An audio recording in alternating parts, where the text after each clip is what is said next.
Assalamualaikum Pak Ferry. Waalaikumsalam, Bu Lis. Bagaimana kabar hari ini Pak Ferry? Alhamdulillah baik, Bu. Eh, Bagaimana Ibu kabarnya hari ini? Ya, Alhamdulillah baik juga nih Pak. Sebelum Pak Ferry melakukan coaching pada hari ini, saya sebagai pengamat ingin membicarakan beberapa hal dulu nggih. Apakah boleh Pak Ferry? Ya, boleh Bu, boleh silahkan. Ya. Sebelum Pak Ferry melakukan coaching, saya ingin mendiskusikan dengan Pak Ferry tentang rubrik penilaian coaching hari ini. Nah, pada kegiatan coaching kali ini, saya akan mengamati dan menilai baik coach maupun coachee. Apakah kegiatan coaching sudah berjalan sesuai dengan alur Tirta? Dan bagaimana coach memberikan pertanyaan berbobot pada coachee dan bagaimana coachee menanggapi atau merespon pertanyaan dari coach. Jangan lupa untuk kegiatan coaching sesuai dengan prinsip coaching ya Pak ya, yaitu Ya Bu, ya. kemitraan, proses kreatif, dan memaksimalkan potensi. Ada sedikit yang ingin saya tanyakan kepada Pak Ferry. Boleh ya Pak ya? Ya Bu, boleh Bu. Ya. Pertanyaan yang pertama, ya ya. Pertanyaan yang pertama itu kompetensi apa yang akan Pak Ferry kembangkan pada kegiatan coaching pada hari ini Pak? Baik, boleh. Terima kasih. Kompetensi yang akan saya kembangkan pada coaching saya kali ini ada tiga ya, Bu.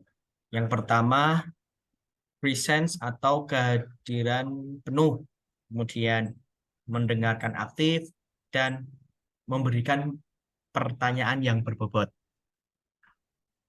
Iya.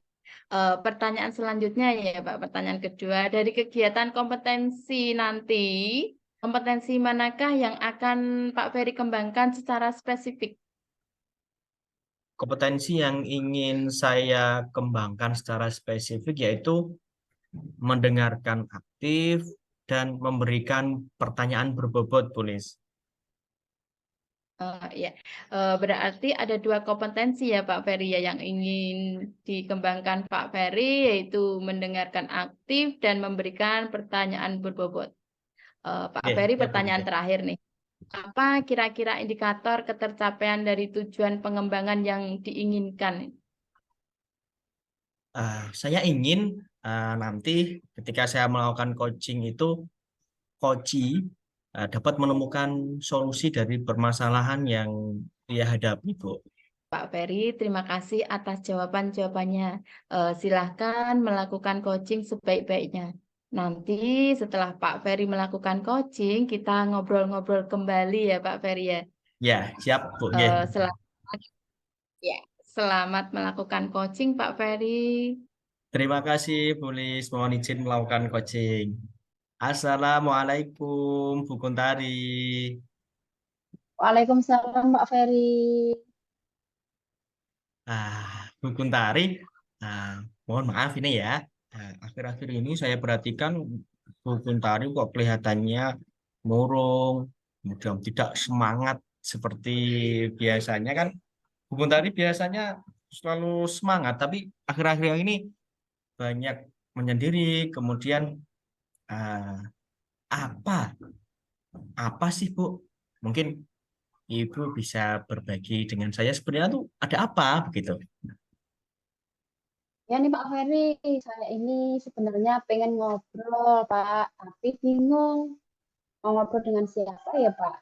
Saya ini ingin berbagi cerita agar bisa menyelesaikan masalah yang saya hadapi Pak.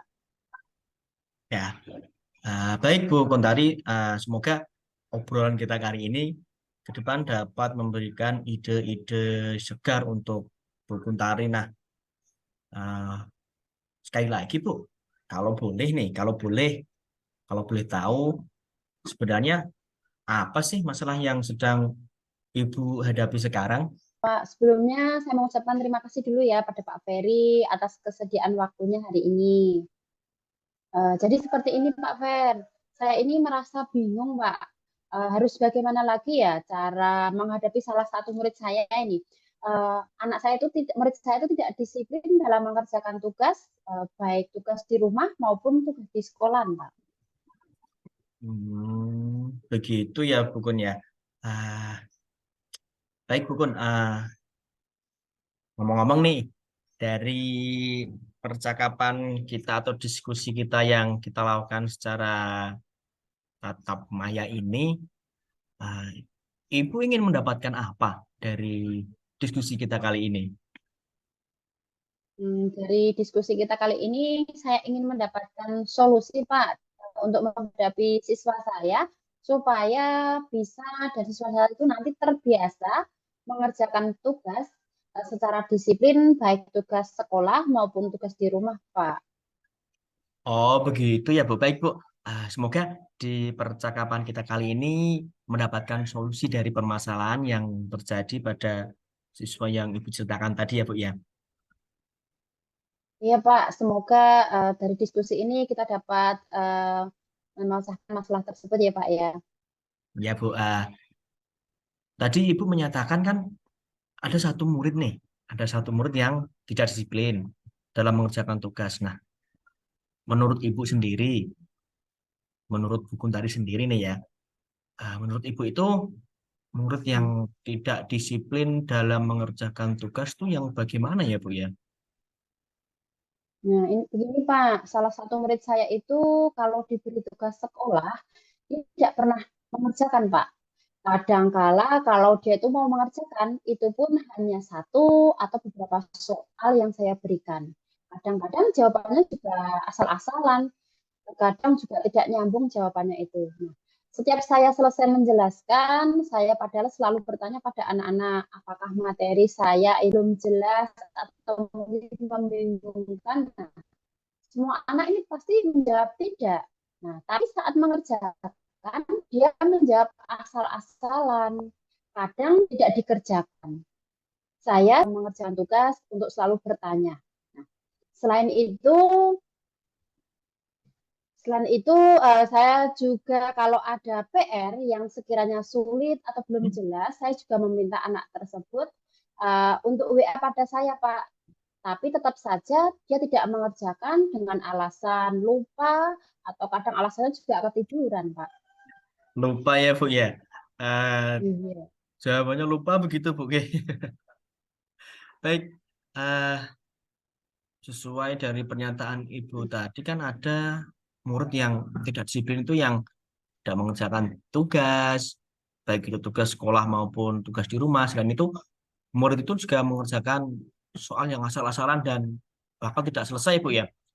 Jadi kalau Ya. boleh saya memberikan kesimpulan, murid yang disiplin itu yang mengerjakan tugas, kemudian mengumpulkan tugas, mengerjakannya dengan sungguh-sungguh. Begitu ya, Bu Kuntari ya. Ah, Iya, baik, Pak. menurut pengamatan